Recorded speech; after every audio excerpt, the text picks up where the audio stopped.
इस बार भी वही सवाल है कि एक आपके पास रॉड दिया हुआ है, बेसिकली स्मूथ रॉड है, ठीक है, और वो स्मूथ रॉड में एक रिंग आपके पास फंसाया हुआ है और रिंग का मास है m, और रिंग से एक आपके पास बेसिकली तो लगा हुआ है स्ट्रिंग, और स्ट्रिंग का लेंथ है l, और वो स्ट्रिंग के दूसरे एंड पर एक आपके पास ब्लॉक है ऑफ मास m। तो शुरू में स्ट्रिंग आपके पास बेसिकली जैसा कि आप देख पा रहे हैं हॉरिजॉन्टल पोजीशन में, राइट। तो ये दिया हुआ है कि system is release from the rest, तो हमें बताना है कि find the displacement of the ring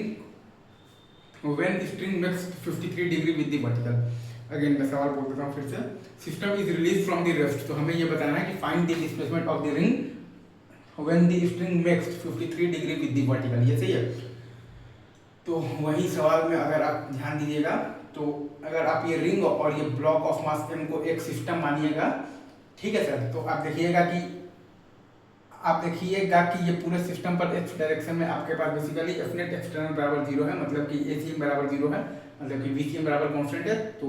आपके पास चूंकि VCM इनिशियल बराबर 0 है, मतलब कि VCM बराबर आपके पास 0 कांस्टेंट है, मतलब कि XCM बराबर आपके पास कांस्टेंट है, मतलब कि आपके पास डेल्टा XCM बराबर 0 है, मतलब कि आपके पास m1 delta x1 plus m2 delta x2 बराबर 0 है। अगर आप ये रिंग और ये ब्लॉक ऑफ मास m को एक सिस्टम मानते हैं, तो अगर आप देखिएगा तो ये पूरे सिस्टम पर x डायरेक्शन में आपके पास एफ नेट एक्सटर्नल बराबर 0 है, तो आपके पास ACM बराबर 0 है, तो आपके पास VCM बराबर कांस्टेंट है, और चूंकि आपके पास VCM इनिशियल बराबर 0 है, मतलब कि आपके पास VCM बराबर 0 कांस्टेंट है, मतलब कि आपके पास XCM बराबर कांस्टेंट है,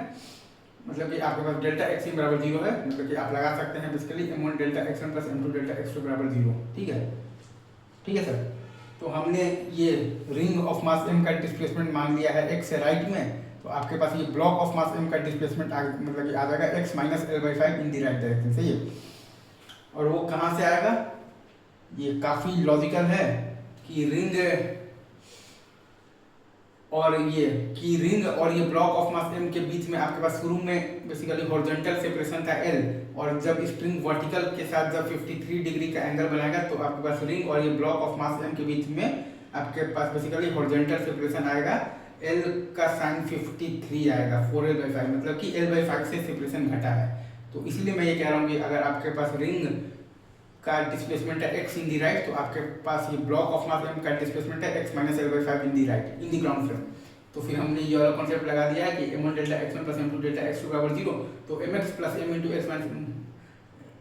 हमने यहाँ पर ये वाला कॉन्सेप्ट लगाया है कि m1 into delta x1 plus m2 into delta x2 बराबर 0, तो हमारे पास आ गया है mx और plus m into x minus l/5 बराबर 0, तो हमारे पास आ गया है x बराबर आ गया है m l/5 into m plus m। हमने यहाँ पर लगाया है बेसिकली mx और plus m into x minus l/5 बराबर 0, तो हमारे पास x बराबर आ गया है m l/5 into m plus m। तो हमारे पास रिंग का डिस्प्लेसमेंट मतलब कि आ गया है बेसिकली क्या आया है m l/5 into m plus m इन दी राइट, और हमारे पास ये ब्लॉक ऑफ मास m का डिस्प्लेसमेंट आया है m l/5 into m plus m इन दी लेफ्ट डायरेक्शन। अगेन ये भाई ये तो डिटो तो पुराना वाला ही सवाल है, बस एंगल की जगह वर्टिकल में पहले आपके पास दिया हुआ था 37 डिग्री और इस बार मैंने कर दिया है 53 डिग्री, ठीक है सर, ओके।